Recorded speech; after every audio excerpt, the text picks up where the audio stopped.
Good evening. It's Friday night. We don't have an applause. The laptop is messing up on me, so I'll clap for you guys. Yeah. Oh, thank you. Yeah. Thank you. You're so kind. Please. You're far That's too enough. kind. You're far so too kind. This is Ultra Heels Wrestling Podcast. We're a little off today. I'm Darth Messiah. I'm also dead ass, no Duke. As you see, I came, all Bronxed out. I went into the closet. Remember last week I said I didn't have any Timbs? I went deep in the closet and found these. Damn, son. Where'd you find this? Man. Matching the jersey and all. Yes, I'm extra dead ass today, just for the meme, But anyway, you're full gear dead ass. I'm Darth Messiah, Dark Side Savior, always on his worst behavior. If you ain't know, I don't get hard, I stay hard. And I'm Mr. DM. Catch me in your mama's DM. And your name is the homeboy XMan. Damn, it's not a sham, it's not a scam, it's the real XMan. Damn, on Instagram, follow me, fam. Mr. Off the ladder with a weak bladder, Mr. Off the turnbuckle with a bloody knuckle, Mr. $5 Phillip, Mr. Meal for two, but it's really for one. I'm Schmack Pal watching Smackdown. Can I use your WWE information? Yep. Mr. Razor Cabron, Mr. Pipe Wrench, leave your wife drenched, Mr. Show Me the Facts, man, damn. And welcome to the Ultra Heels Wrestling Podcast, fam. Yeah. It sounds really weird without the sound effects. I'm sorry, guys. My laptop had an update, and it started updating when the intro started playing. Oh, that sucks. Yes. Oh. Freaking technology always fails when you need it the most. Why does it do that? Like, update by itself? Should ask me. That's the worst. Anytime I can, a piece of technology where I can stop updates and just, schedule them out, I do it. Yeah, for real, man. Because it's always in the most inconvenient moment that it does it. Exactly. Like I be trying to watch a movie on Netflix, and all of a sudden my Xbox wants to update. Be like, nope. Do that shit when I'm done. Not today. My phone likes to update when I'm about to go to bed, and I'm like, no, because I don't trust you to reboot turn on. Yes, to reboot. Because otherwise, I'm not getting up for work. Gotta matumbo that shit. Like I use you to wake me up, motherfucker. You ain't gonna break on me now. Word. For real, man. So how's your week, Marv? How's your week, Darth? Darth, go first. Usual. Nothing special happened to me this week. Just another full work and more work and driving people in circles. Driving people in circles. That's my favorite thing to do. Yep. Word. As for me, I have my tattoo guy came up from Florida, so I got a new tattoo this week. Okay. He's been tatting in the studio. I'm letting him use the studio when I don't have pods, so he can do his thing. Right. Other than that, I've been on Twitch. I'm getting back in the habit of being on Twitch often. It's just really late night since that's the only time I don't have podcast here. Right. So, I'm falling back in love with it. Like, I set up my sound effects again. Mm-hmm. I set up the haras and all the burns and all that other stuff. And it's coming out beautiful, man. It's coming out really beautiful. I love being back on Twitch. Funny story. I was watching this one stream, what was it, Thursday morning? And this 16-year-old kid comes into the stream. Mind you, he's like a supporter of the stream. Like, he pays money to, get like extra benefits and stuff. Yeah. So he's coming in trolling hard, right? So it's on Facebook. He's called Average Dad, right? So he's a British guy. So he's like, yo, if you're gonna talk in all this shit, send me the link to your stream. I want to see what you do. Show me how to do this correctly. So anyway, he was playing Fortnite that day, right? Yeah. So then the kid is like, why don't you just 1v1 me and I'll show you how good I am? He's like, no. If you're so good at the game, you're gonna beat me. There's no reason for you to 1v1 me. I want to know how I can be a better streamer. So then, here's the plot twist. The kid's dad gets in the chat room and starts talking shit. It's like, yo, I'll fuck you up, bro. Yo, oh my god. Fucking adults. Supposed to be adults. Yeah. That's the kind of dad I'm gonna be. And the thing is, the guy the streamer, he Yeah. clicked on the dude's Facebook page, and it's legitimately his dad. It wasn't like his friend posing as his dad. It was legitimately the kid's dad. Oh man, that's like that angry dad at the football games when his kid's like winning or losing or something. Gets up and fights the other guy's dad, the other team's dad. Yeah. Argues with the referees. Yeah, argue with the ref. Those dads are scary, but kind of funny just to look at. Yeah. It's like, why are you getting so emotional, man? Yeah. But yeah, Twitch has been good. It's been a good week. Yeah, back over to you guys. Awesome. You got any exciting stuff from your loot crate that you haven't pulled out yet? Mm. No. No? I actually You caught up on that? decided to skip a month. Oh.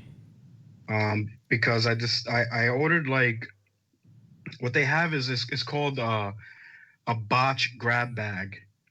So if you go on ProWrestlingTees.com, right on the page they have it's pretty much a messed up shirt that either like they messed up like the colors, or there's like the stitching's fucked up, or like they put the logo on the back of the shirt instead of the front.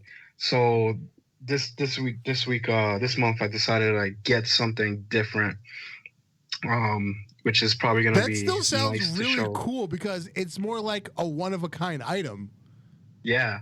So like it could come in and it could be a Jericho, a little bit of the bubbly shirt, Ooh. without like, I don't know, with Jericho looking cross-eyed or something. So Yeah, honestly, I would want the screw-ups because that kind of stuff ends up being worth more money than the actual collectible stuff. it's legit. It took them like a whole week for them to send it. So I don't know if they sold out all their fuck-ups and they were like, all right, we gotta like make up for it. Uh-huh. But I also ordered what did I order? I think I ordered like a random shirt or something like that. Also like a random, they pick out whatever shirt they want to give me. But like the bot shirt was like only $6, $7 for my size because XMan damn, it's not a scam or a sham. Boom. But Real man sizes. Real man sizes. Boom goes the dynamite. real man sizes for the real guns. You heard? Hurrah. Stakes and weights. Stakes and weights. Steaks and wakes. Like heavy Steaks machinery and says. weights yeah. So I also got a like a random 3-piece brawler set. So like the little characters that they come, the micro brawlers. I put in for like 3 randoms they pick like over their overstock. Right. So it could be like Cody Rhodes when he like finally left WWE and he was in New Japan with that attire. Right. It could be like the old stuff from like years ago. So I'm pretty excited for that. That should be coming in. Should have been this week, but whatever. It's gonna come in next week, I guess. Yeah. So speaking of real man sizes and the stakes and weights, Heavy Machinery were in a multi-team tag team match on SmackDown for I heard it was pretty good. the number one contenders to face New Day at Super Showdown. The Miz and John Morrison ended up defeating Heavy Machinery and the Revival and Lucha House Party. So at Super Showdown, it will be Miz and Morrison versus the New Day. Baby. The New Day. They should bring that back. That was cool. Yeah. Now, the most interesting thing on SmackDown, because SmackDown's honestly been very boring for like the last month and a half. Thank you. Braun Strowman won the Intercontinental Championship from Shinsuke Nakamura. Which is really interesting because, thank God, this is his first actual singles title. Yeah. For him to hold. When you look back at the reign of Shinsuke Nakamura with the Intercontinental title, also the U.S. Championship when he won it, but continue. He only had like, this was like his 4th title defense. So I really don't know how I feel about the Nakamura reign. They don't know how to book him. They put him a lot. They put him in too many stupid stories that really didn't need to happen. Mm-hmm. So whatever. Congratulations to Braun Strowman. I'm sure he's enjoying that moment. Do you want to know why he really won? Why? Okay, what's the next pay-per-view? I just said it. Super Showdown. Okay. Where is Super Showdown? In Saudi Arabia, which Nakamura is not going, probably. No, it's not that he can't go. Who's his manager? Oh. Sami Zayn. Sami Zayn can't go to Saudi Arabia. So if you remember in November for Crown Jewel, Sami Zayn and Shinsuke Nakamura had already hooked up as manager and client. They did an injury angle because remember Sami Zayn was wearing a neck brace for like a month. Yeah. That it started the week before Crown Jewel where he started wearing the neck brace. So they conveniently wrote him off of TV for a week, so he didn't have to go to Crown Jewel with Shinsuke Nakamura because Shinsuke Nakamura was in a match, but then he wasn't on Raw for like another 2 weeks, and then Sami Zayn finally came back. So that is why Braun Strowman won the Intercontinental Championship, because Sami Zayn can't go to Saudi Arabia. Welp. So when is Super Showdown? It is next Thursday, Friday. What? And the day, right? It has to be. Yeah. We got George F in the chat. Darth Messiah, and they ain't no flyer. X-Man, damn flex that shirt. B, yo, Marv on the boards. Hurrah. What up, George? What up, George? Yeah, Mighty Pete's Fedora. Yo, shout out to X Madame. She just texted me, and she said that she ordered me the pro wrestling crate that's supposed to come this month. Oh, look at that. Aww. Look at that. See, it costs. That's what happens when you're X-Man. Damn, you know what I'm saying? You have the perfect girl to get you the perfect items and the perfect things that you want. Sure, and we have a perfect happy family. Yeah, my girlfriend doesn't watch the podcast. She's a hater. She won't hear that because she doesn't watch. Oh. Watching Darth gets home. Yeah, I'll probably get slapped across the face next time I see her. But anyway, that's nothing. That's nothing new besides the point. That's funny. You're gonna get your ass beat. That's funny. Yes. She's like, yeah, you thought I didn't watch? I knew you was gonna talk some shit. You're gonna sleep on the couch tonight, bruh. Tread lightly, said George F. You better tread lightly. Tread lightly. Oh, so, okay. The ending of SmackDown, there was more dog food. Lots and lots and lots of dog food. Yeah, why the hell was that guy stirring the pot? Because apparently they cook their own dog food. I don't know. That was disgusting. Dude, I almost threw up. This has been the longest 2 months of complete bullshit between Baron Corbin and Roman Reigns. It's like, seriously? Dog food? That's all they could come up with was dog food? And they said that that SmackDown was going to be a sports-orientated show. Speak on it. And I'm pissed, man. I'm tired of this shit, man. What happened? Speak on it. The first episode of SmackDown on Fox, man. Speak on it. What we had, The Rock, Stone Cold Steve Austin. They promised all this sports entertainment, no more comedy bullshit. What the fuck happened to that, man? I'm pissed. Bruce Pritchard happened. That's why. And this is why I'm on a strike of not watching SmackDown till shit get better. He rides Vince McMahon's tip almost as hard as Vince Russo. Were the ratings bad or something? Why they switch back? It's not that they switched back. It was that honestly, from the beginning, when they brought Eric Bischoff back in, I knew it wasn't gonna work because he wasn't like watching modern wrestling. He was completely out of the business. Other than doing his podcast, he had no ties to the wrestling business currently. So, and his whole podcast was based on him recounting the Monday Night Wars in the late 90s, early 2000s, because it was called the 83 Weeks podcast or whatever it is. And I don't blame him.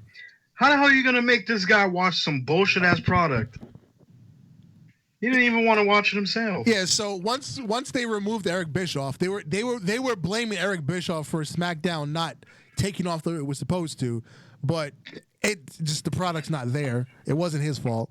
So Bruce Pritchard, who had previously been brought in to be basically a liaison between creative and Vince McMahon, he just transitioned into the role of director of SmackDown, which on the opposite side, Paul Heyman is the director of Raw. So yeah, it's a clusterfuck. We've gone over this many times. It's just a matter of the creative doesn't match. Creative just sucks. The whole creative process sucks. That's all. If you have a wrestling product and you have a wrestling show on national television, and the main event is the loser eats dog food match. Yeah. I'm done. Now, here's the thing. If you go back into the history books, things like that have been done before where, okay, the loser's got to eat dog food. The loser has to get his head shaved. The loser has to wear a dress. There's room for comedy in wrestling, but when it's the whole focal point, it's the biggest feud on TV, it's getting the most TV time, then there's a problem when the comedy is outshining the actual wrestling. Agreed. Wasn't that why the early 90s of WWF was kind of weak? It was all comedy? Yeah, because everything was super gimmicky. You had a clown, you had a construction worker, you had a biker, or you had, anything and everything you could think of. Everybody was just super gimmicked, and they were supposed to be this exaggeration of what the actual gimmick, the actual character was. Yeah. So yeah, George F in the chat, Baron Corbin did eat the dog food, which is completely disgusting. Yeah. It was probably wasn't even dog food. It was probably just ground beef in like what do you call it? Sloppy Joe sauce. That's probably all it was Sloppy Joe's. Some gravy. Yeah. And little did we know it was Wendy's chili just ground it up. I think Wendy's chili's better than that shit. Anyway, jumping over to Monday Night Raw. Oh, baby, I like it raw. You do. Who doesn't? You're right. Okay, Randy Orton kicked off the show. He came out, and he was going to explain why he attacked Edge at the end of last week's Raw. He stood there. He tried to speak. He got booed. Tried to speak again. Got booed some more. He basked and in at that approximately at 8:16, he finally said, "I can't do this," and walked out the ring. Yes, I watched the clock. He was in the ring for like 16 minutes and said nothing, which was pretty cool because he's the type of person that knows how to milk the crowd.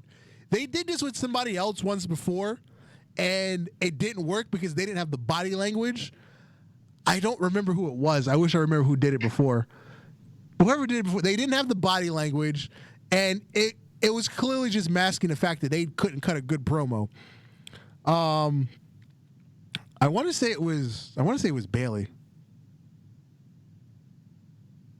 Sounds about right. So, yeah, sounds about right. But anyway, yeah, so Randy Orton got booed out the ring because he refused to explain why he attacked Edge. He got booed out for 13 minutes. Exactly.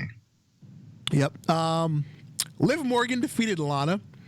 They're actually having decent matches. I'm not going to say they're great. They're decent. They're not offensive. What do you think? This is what the Bobby Lashley and Rusev feud has come to. Yes, Liv and Lana now fighting.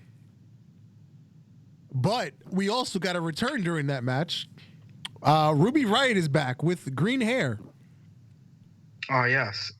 With the major ultra heel turn. And the crowd was dead silent. The crowd did not even care. They were excited that she was back. Oh yeah, they popped when she came out, but then once her heel turned, they didn't even have a reaction. They knew it was coming, that's why. But first of all, she should have just played it out, give her a mic, and get the babyface rub, and then just immediately shut the crowd down and get the actual heel turn that she deserved. Mm-hmm. But it's whatever. There was a six-man tag. You had Buddy Murphy and AOP defeat Kevin Owens and the Viking Raiders in an elimination match. Wait, man, you gonna leave out my boy Drew McIntyre? Oh, Even though it was a squash match? Yeah, he squashed Mojo. Mojo came out all cocky, like he was gonna beat Drew McIntyre's ass, and it was gonna have a non-title match against Drew McIntyre. And it only lasted 3 seconds. And Drew McIntyre hit us with the awesome promo saying, I'm going to do exactly what I'm going to do right now, and I'm going to Claymore kick you right in the face and pin you 1, 2, 3. You notice he didn't even that. take his jacket off until after the match. Yeah. That's how fast it was. I knew that was going to happen. And what are they doing with Mojo if they just doing that? Well, he's the Jobbers champion right now. So The Jobber champion. It doesn't even matter. He's the Jobbers champion. That's what the 24/7 championship is. It's the Jobbers title. Fair enough. And when you get good enough, like R-Truth, Brock Lesnar will want to work with you. Did you see that news? Oh, yeah, I read that. Yeah, Brock Lesnar is going to pitch ideas for him to work with R-Truth in the future. Which I'm not mad at. That's crazy, though. The little interaction that they had before Royal Rumble was gold. Bro. Yeah, it was. Like, it was hilarious. It was. Because you even had Brock Lesnar actually laughing. He was Brock Lesnar genuinely was having fun that night. And it was good TV. You didn't see that from Brock since those promos after he won Money in the Bank and he was doing the Brock box thing. Remember that? Yeah. Again, he was genuinely having fun during those promos. Yeah. It's good to see Brock Lesnar actually have fun while he's working instead of just working for 5 minutes and leaving like he always does. Yeah. So back to the elimination match. Buddy Murphy and AOP defeated Kevin Owens and the Viking Raiders. Yeah. There was, I guess, a worked injury. First, Eric was pinned, and then within like 30 seconds, Ivar injured himself doing one of the AOP members was leaning against the LED board on the side of the ring. He went to do a crossbody. I believe it was Akam. He moved out the way, and then Ivar like smashed his shoulder on the LED board. I don't know if it was a real injury or a worked injury though. That shit looked really real. Tell. Yeah, that looked real. It looked real. Or he was selling the hell out of it because they said it was a separated shoulder, and he was like really like letting it dangle. Literally looked like a separated shoulder. After that injury, it looked like, all right, so Kevin Owens is a genius, okay? Uh-huh. He knows how to work on the fly. If anything happens, he could take over a whole match and make it good. And I think the workings of Kevin Owens' mind made the match what it was. It was a really good match. The reason I think it might have been a work was because remember last week when Samoa Joe legitimately got a concussion, he had to work alone last week. So I think this week they did it on purpose to have Kevin Owens work alone again. I think he was supposed to be the last one standing. Yeah, that I believe, yes. But it happened a little too early. And I was paying attention really hard in that match, and Kevin Owens was calling all the shots. Because he was other than Buddy Murphy, he's the best worker in the match. Right. Kevin Owens made himself look extremely strong, and ended the match perfectly. Because I thought he was actually going to go all the way. Uh-huh. I know it would have killed AOP, but he got the crowd invested into the match. I was invested in the match. And I think that match right there was at least a 4.5 stars, straight up. Just all storytelling, the drama, and of course, Kevin Owens, baby, Big boys. Okay. Big boys matter. Okay. It was a good start. It felt like it could have ended Raw. That could have been a main event match. Yeah. I'm surprised it wasn't later on the show. Next up, Aleister Black squashed Eric Young. Nothing to see there because you can't do any more building with Aleister Black because he's not allowed to go to Saudi Arabia, so he's just going to get squashed in the next couple weeks.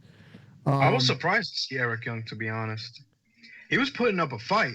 Yeah, he did, but it was just an extended squash. Before we continue,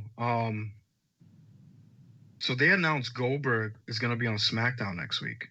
You mean tonight? Oh, fuck it. Tonight. Excuse me. Tonight. Live.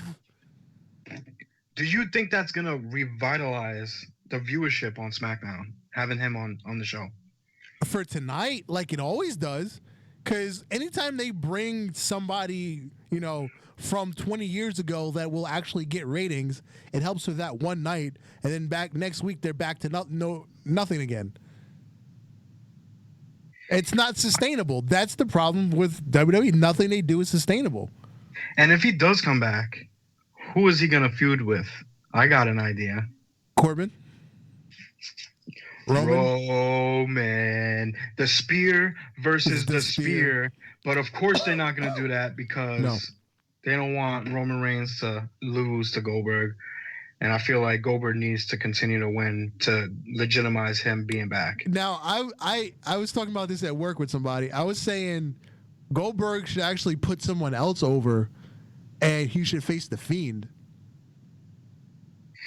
Because you know how The Fiend is like, he's supposed to be like, impervious to pain. Just have him take like 15 spears and like 3 jackhammers and kick out of all of them. First of all, Goldberg cannot even have the amount of energy to do that. Okay. 4 spears, 2 jackhammers. How about that? That's 6 moves. And then because he's so tired, you can't pick him up. Okay, 1 jackhammer, 3 spears. Is that a low enough for you? 1 jackhammer, 3 spears. And because he's so tired, 6 spears and 1 jackhammer to finish it off. Okay, so once he's so tired, once Bray Wyatt locks in the mandible, he just passes out. Yes, so he can't really beat him because Bray Wyatt's taking it all. And it's a TKO. It's not a clean submission. Yeah. So that's what I like to see because I can book better than anybody on the freaking creative team for WWE. But anyway, that's a fact.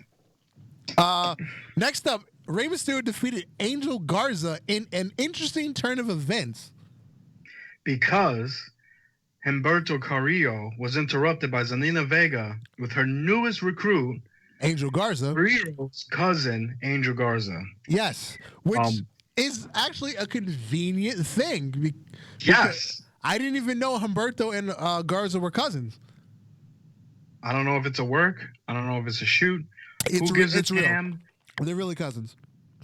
It has legitimately made Angel Garza a superstar just off that segment. But that's a problem because he's not supposed to get over. He's filler until Andrade comes back from suspension. They've already said that once Andrade's back, they might give Garza 1 more week, and then he's not coming back to the main roster. That's the plan. But and you know what happens when you get over when you're not supposed to get over? You become Rusev, and you sit at home for almost a year, and then you have to divorce your wife on television to a black guy. And then we put you on a shelf. Yeah. Then they're talking about you on the Ultra Hills podcast. That's not so bad. That's not so bad. That part's okay. Yeah. So Rey Mysterio defeated Angel Garza, and Angel Garza looked just like Eddie Guerrero. Yeah. Young Eddie Guerrero. Yo, rest in peace. They put on a really good show, a really good match. most of the like the cocky heel Mexicans have a lot of Eddie in them because That's all their role model. exactly Yeah. it's their role model. I was waiting for him to open his arms and do the little hand gestures, but he was not doing it. He was not. That might be going a little too far, maybe. Yeah. Maybe. Yeah, that's a little too heel. Yeah. Then Charlotte came out to talk about who she wants to face at WrestleMania, and they screwed up the storyline because they had Rhea Ripley come out and issue the challenge instead. Why would you have Rhea come out and make the challenge? Why is the babyface making the challenge? Well, the babyface had her points, and she said, "You've beat Bailey, you've beat Becky, you have not beaten me, so it's just logical." The best way to have done this was to have Charlotte just show up at NXT and take Rhea out. That would have made the most sense. I mean, I kind of expected that to happen, but I did expect. I thought Charlotte was gonna announce that she's going to NXT then, and say that she's gonna go after that NXT title. But to have Rhea Ripley to come out and to show face and get Charlotte all riled up, I think it was pretty good that the way they did that. No, I don't like that approach to it. That it doesn't work for me. The heel is always supposed to strike first, not the baby Well, face. Charlotte didn't say a damn thing, and she walked away like, "I'm too big to talk to you. You are a peasant. You are on NXT. You're not even on my level." That's what the queen So is why? supposed to do. And she did it perfectly. She just walked out the ring, walked up the ramp, turned around, and gave her a woo! And next segment, more women's stuff. Asuka and Becky Lynch have finalized their rematch. Mm-hmm. And then Asuka had a match with Natalya, which was all right. It wasn't bad. Did you see the picture of Natalya's face? What picture? She aired out Asuka for fighting stiff, wrestling stiff with her. Oh, She got literally punched in the face by Asuka, for real. Used to be my favorite women's wrestler, but she cries too much. who, Okay. Natalya? Yeah. She's been hanging out with all the divas too much. Yeah. Next was the number one contender match. Ricochet defeating Seth Rollins and the Bobby fake Messiah. Lashley. The fake Messiah. The fake Messiah, Seth Rollins. Yes. And And the almighty Bobby Lashley. And post-match, of course, Brock Lesnar came out and destroyed Ricochet. dog, I fell asleep. I don't remember this. Yeah, after the match, Brock came out, Well- F5, and he took his ass home. So Brock Lesnar is just gonna cause terror on anyone that decides to try to triumph that title off. That's what he does. Now, I don't want to say I don't want to see Ricochet in this match because Brock has better matches when he does it with small guys. AJ Styles, Finn Balor, Daniel Bryan. Pause. Right? Yeah, pause. But it's clearly not going to be competitive. He's just going to destroy Ricochet. I really wanted to see Bobby Lashley because we've never seen Brock Lesnar Bobby Lashley. That is true, man. This would have been the perfect time to do it. But are they really gonna put the strap on a black man? Well, it's not even about putting the Again? strap on. It's just have a competitive match. Have, two big beefy men Pause. just slapping beef together. Pause. Messiah, pause, man. Beef It's My what's Bronx for dinner. ears can't take this. Facts. No, not anymore. Jumping over NXT. You have to fill me in because I've only seen highlights. All right, I didn't like this whole, golf cart thing with the broserweights. That was stupid. And I'm sure fucking this guy didn't like it either. Oh, Pete Dunne? Yeah, Pete Dunne. He looked mad Saw the about look it. on his face. Yeah, he looked mad about it. Of course he's mad about it, bro. He's fucking matched up with fucking Broski, the fucking clown of NXT. Again, that's why I didn't like the Dusty tournament this year. There weren't enough actual tag teams. I think out of the 8 teams in it, there was only 3 pre-established tag teams, maybe 4. Was it 4? But whatever it was. Then we had Angel Garza and Isaiah Swerve Scott. That was a great match. I was looking at highlights of that. And once again, Angel Garza working like a workaholic. Yep. 2 days after debuting on Raw, has come back to NXT as a megastar. Yep. He does the damn thing every time. He's yet to disappoint me. And and that's really good for the product of NXT because he's showing that I debuted. So what? I still got some shit I have to finish here in NXT. So, kudos for whoever put him back on NXT just to finish what he's been started over there. Shout out to my guy Isaiah Swerve Scott. Awesome as always. Yep. Dominik Dijakovic defeated Killian Dane. They've had matches before. I don't think, for some reason, they don't work well together, in my opinion. The match just comes out kind of flat. Because Dijakovic, he has great matches with Keith Lee. He had a great match with Roderick Strong. He had a good match with Damian Priest. Killian Dane has had a good match with Damian Priest and Matt Riddle. But for some reason, together, their chemistry doesn't click together with me. I'm not a huge fan of Killian Dane, to be honest. Why not? It doesn't click.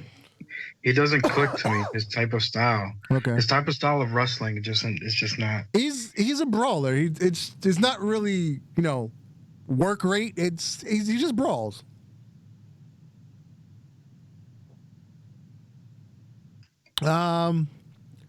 Mercedes Martinez defeated Casey Catanzaro. Nothing important there. Tommaso got attacked by the Undisputed Era, and then the Broserweights came out to help him, which set up a match for later in the night. I would be pissed off if they took my Bruiserweight tagline and changed it to Broserweight too. It's devaluing Pete Dunne. 100%. Yeah, because it's out of his character to be that what he's doing now. Yeah. And it's not like they're evolving his character. It doesn't fit his character at all. It just doesn't make sense. And they're continuing that shit. That's why he looks pissed. Yeah. That's why he's pissed. Or if they're just going to set up a heel turn, he's just going to turn on Matt Riddle. I'm fine with that, but sooner better than later. Yes, please. Then we had a really great match between your boy Tyler Breeze and the Cruiserweight champion Jordan Devlin. I like Jordan Devlin a lot too. I'm really enjoying Tyler Breeze as a singles again in NXT. Well, he is the heart of NXT. Because I just thought his gimmick was so stupid back in the day, but now that he's I guess grown up, I can get over the silly gimmick, and this guy can go. He's awesome. Like I love the shit out of him, and I'm glad that he's on NXT and not wasting his time doing nothing on the main roster. Yep. And at least he's having matches with people like Jordan Devlin. Jordan Devlin got trained by Finn Balor. That's one of his proteges. Yep. So I'm happy to see both of these two having an actual wrestling match on a brand that wrestles. Period. And then next up, Rhea Ripley came out for a promo, and she was interrupted by Charlotte Flair, of course, to rekindle their business from Monday night. But before the Queen could even speak, out came Bianca Belair. Bianca Belair then stole the show. She started talking about, don't get too comfortable, Charlotte. If you're gonna choose her, you might end up fighting me because I'm gonna beat her and take over Toronto. So then the Queen said something to the effect of, "Step back, peasant. The Queen is talking." She basically, she almost mushed her in the face, basically. Damn. Yeah, there was a hand gesture. She didn't quite mush her in the face, but there was a, get out my space. I own this ring. She gave it a rock hands. Yeah. And then our main event, which was the Broserweights and Tommaso Ciampa versus Undisputed Era minus Roderick Strong. We had a return from the Velveteen Dream, who stopped Roderick Strong from interfering in the match. And then after he helped out the babyface team, he tried to rip off his tights, and it wasn't completely successful. And he had something written on his pants, and I forgot what it was. Call me up, Vince. No, it wasn't Call Me Up, Vince. It was. It said I think it said like hello to some girl. I forgot who it was. It was somebody's wife. I think it was Roderick Strong's wife. Damn it! I wish I knew who it was. I forgot. He had Strong's family airbrush on his tights. Something like that. Roderick Strong. No, it said hello. I think it said hello, and then like the person's name. I wish I knew where to find the picture. I don't. Oh.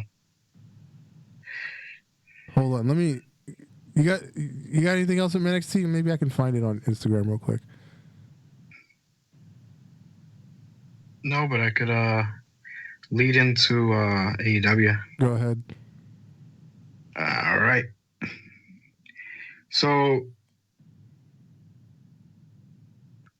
of course, everyone has noticed when the announcer, what's his name again? Justin Roberts. Oh, the ring announcer, Justin Roberts. Yes. Yes. Every time he calls out and announces Jon Moxley. Okay. He literally goes on with the John for so long. So every week I'm going to be. You're going to time him? I'm going to time how long he yells John and how long he yells Moxley. So this week, he yelled John for 5 seconds, 5.90 seconds. And yelled Moxley for 4.73 seconds.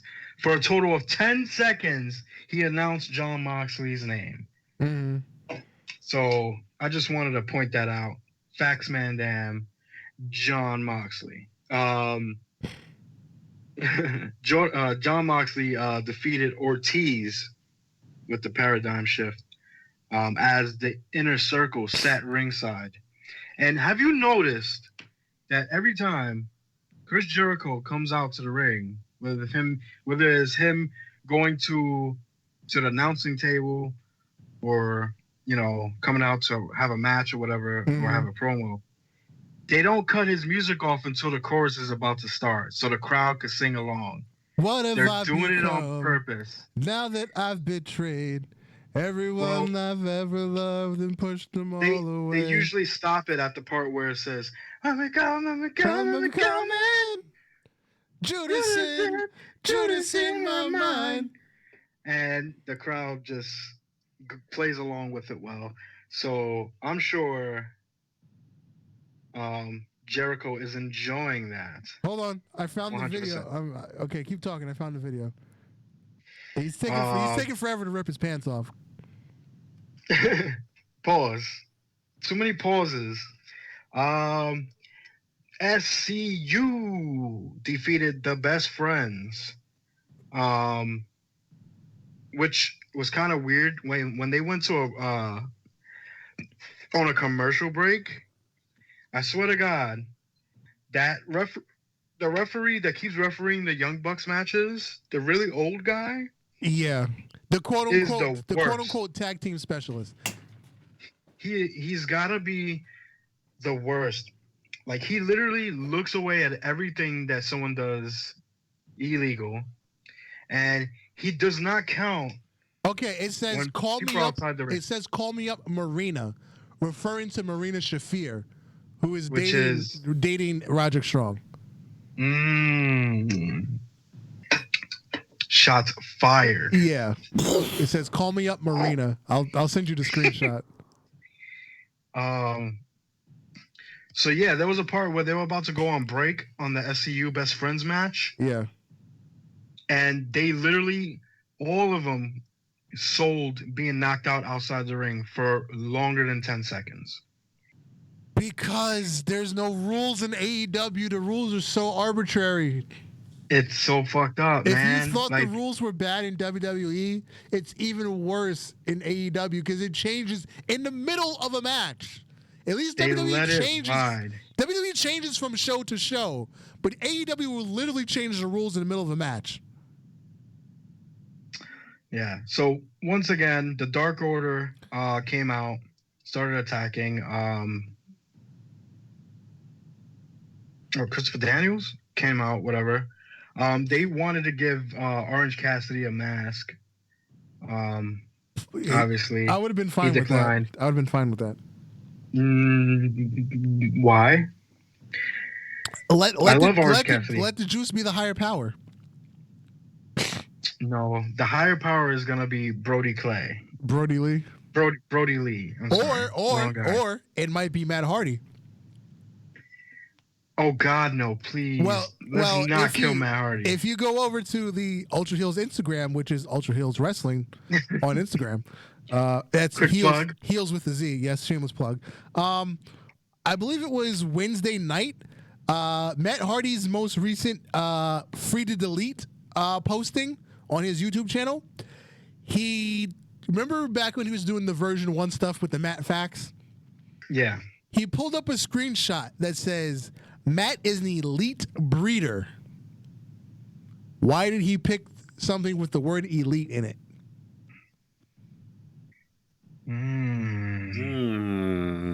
He's an elite breeder. Breeder, yes. As in he just had a baby. He keeps getting his wife pregnant. Oh. He's a genetic jackhammer. I thought you was trying to say he's breeding the Dark Order.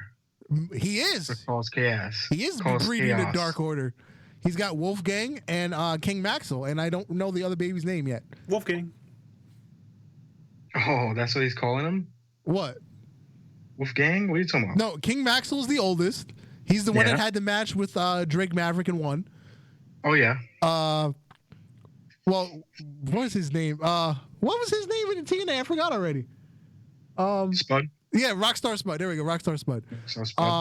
The second boy, his name is Wolfgang. And then there's the baby that was born like 3 months ago. I don't know the baby's name. Yo, they're going to be a crazy trio tag team.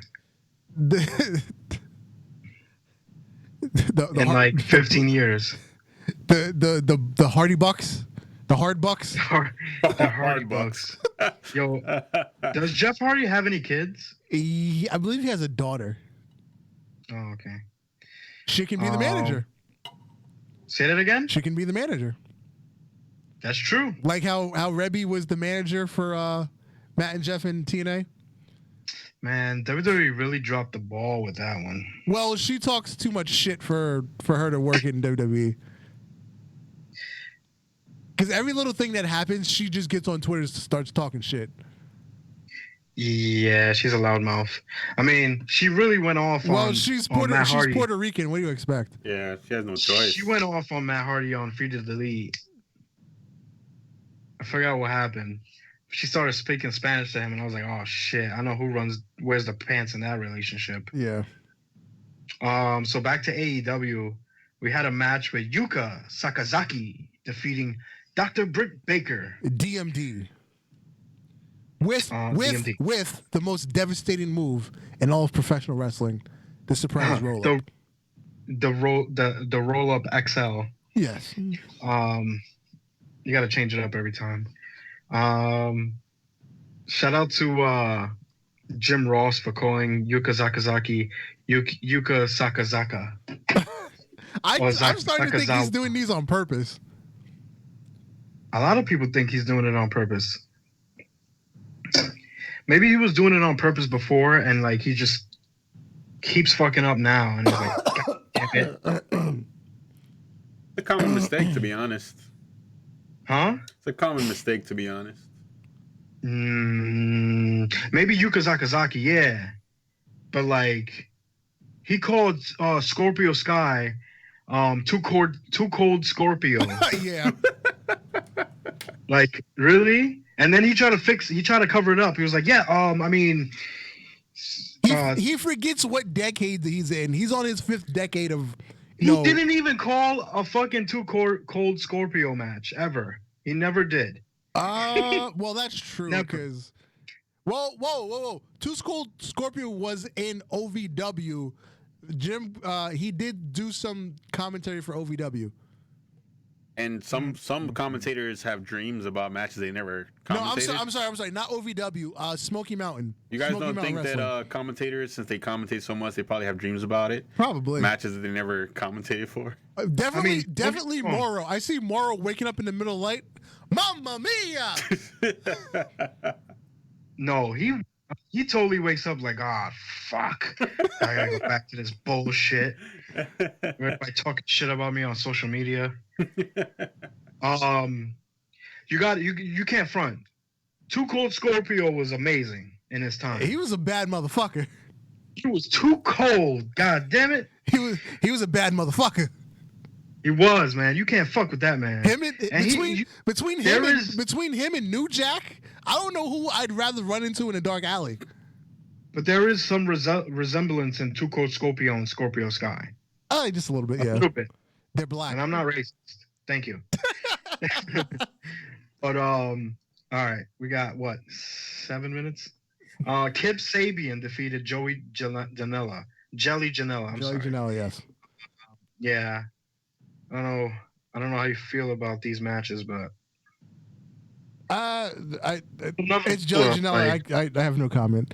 It was another to win. Yeah. So yeah, too many roll-ups in one show. It's just awful. Chris Jericho saying he's coming for Jon Moxley next week. And then we had. Oh, you skipped the tag match. The Omega and Page against the Butcher and the Blade and the Lucha Brothers. Which they didn't even announce Hangman Page is in the Elite. They just announced the Elite and Hangman Page. And he came out by himself. Yeah, he came out by himself before they did, drinking his beer as usual. He's like the drunk cousin.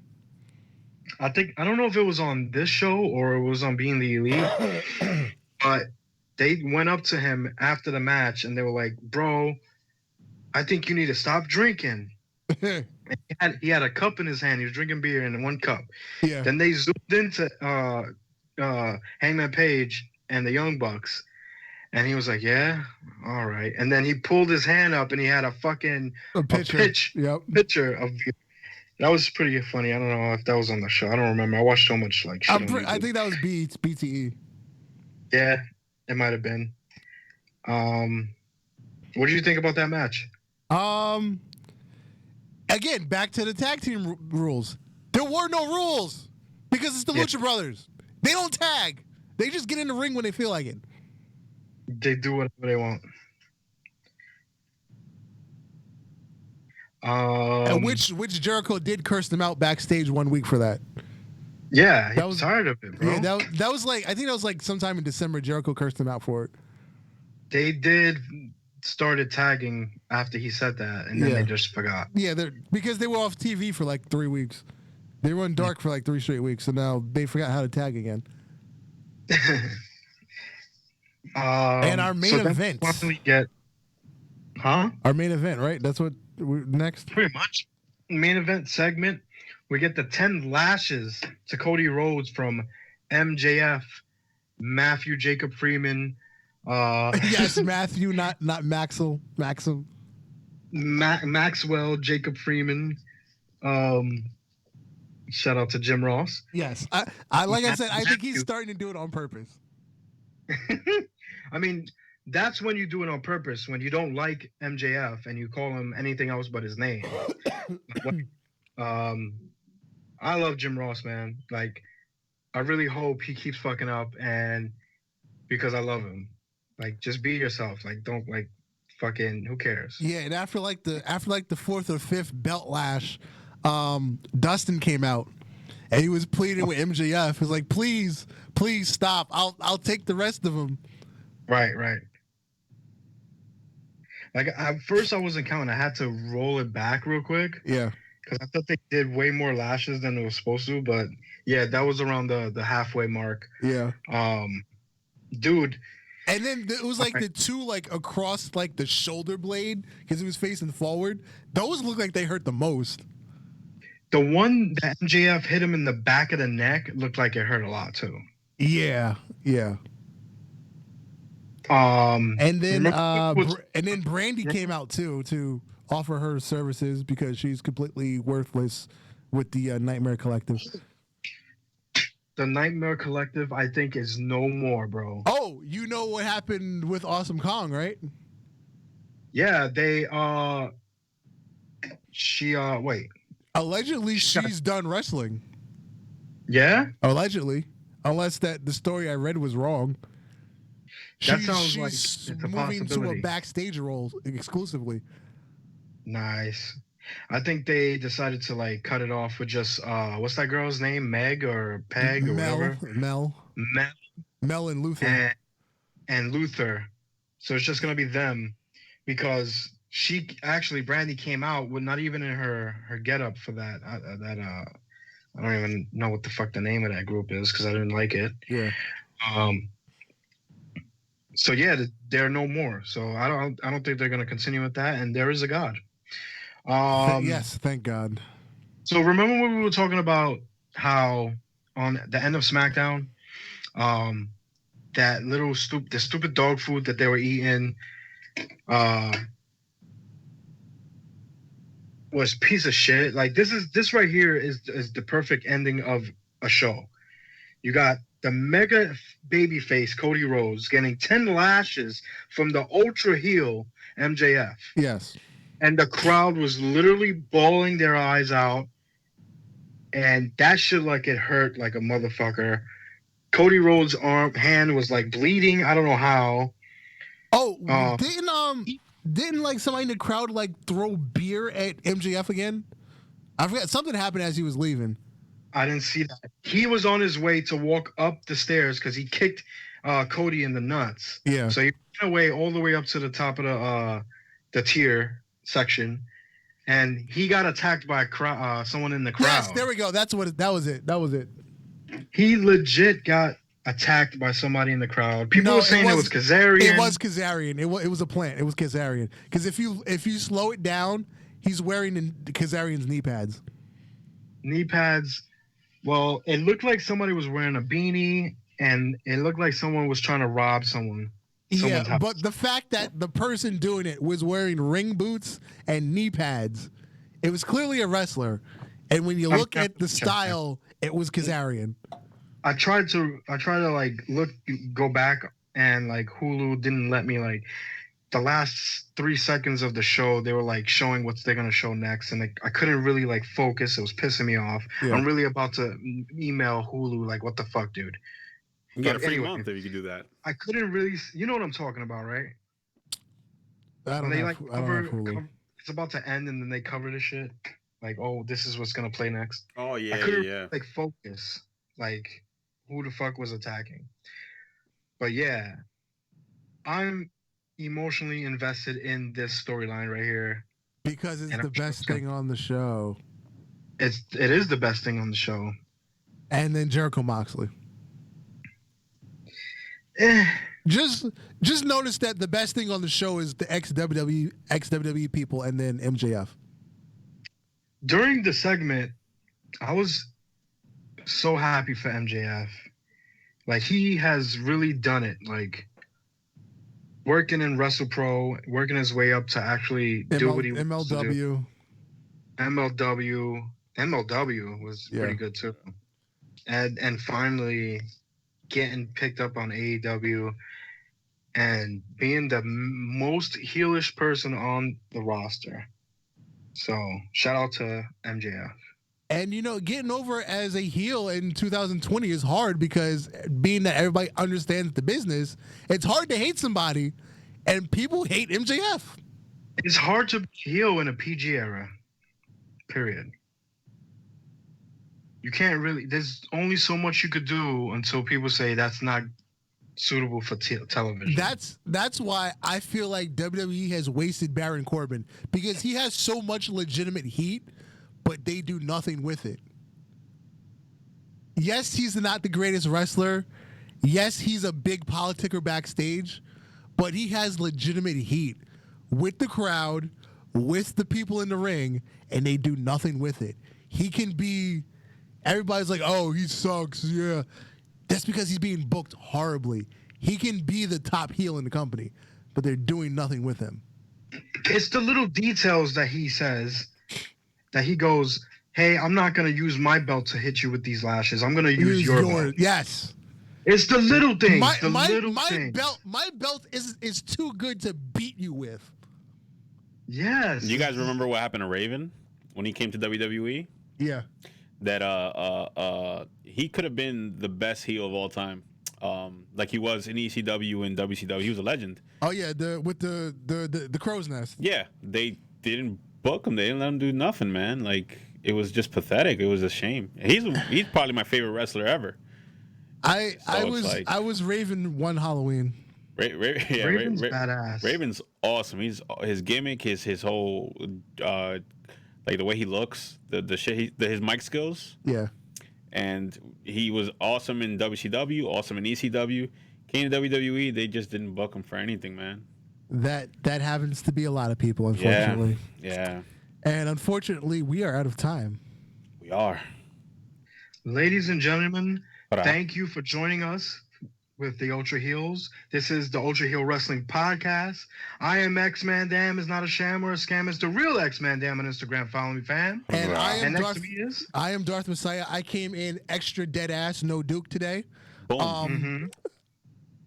Mr. DM, you can find me in your mama's DMs. Boom. If you're looking for me. That's why I always am. And we're out of here. Peace. Shout out to Marvin, the super producer. Thank you so much. Gnarly Marv. Oh, happy birthday, Gnarly Marv. Next week. But thank you, birthday. man. I Yes, appreciate it. I appreciate it. Got it mixed up, yes. We out. Next Saturday, we getting lit.